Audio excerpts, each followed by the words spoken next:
ज्ञान का अभिमान। एक बार की बात है, एक पंडित जी अपने आप को बहुत ज्ञानी और विद्वान समझते थे। उन्हें अपने ज्ञान पर बहुत अहंकार था। एक बार उन्हें किसी कारणवश एक कार्य के लिए किसी दूसरे गांव जाना था। रास्ते में एक नदी पड़ी, इसलिए वो एक नाविक की नाव पर बैठकर नाव से नदी पार कर रहे थे। और तभी पंडित जी ने नाविक से पूछा, क्या तुमने भूगोल पढ़ी है? भोला भाला नाविक बोला, भूगोल क्या है इसका मुझे कुछ पता नहीं। पंडित जी ने पंडिताई का प्रदर्शन करते कहा, तुम्हारी पाव भर जिंदगी पानी में गई।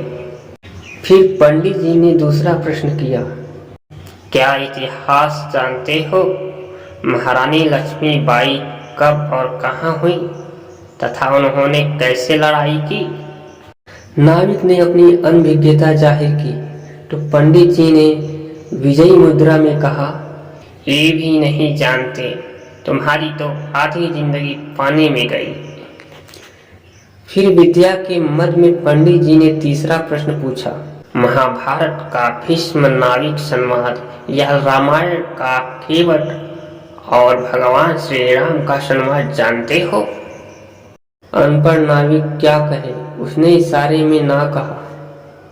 तब पंडित जी मुस्कुराते हुए बोले, तुम्हारी तो पौनी जिंदगी पानी में गई।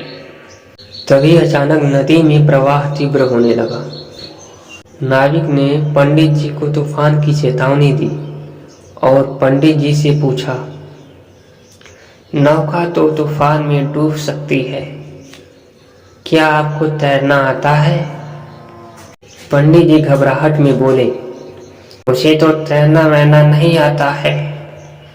नाविक ने स्थिति भांपते हुए कहा, तब तो समझो आपकी जिंदगी पूरी पानी में गई।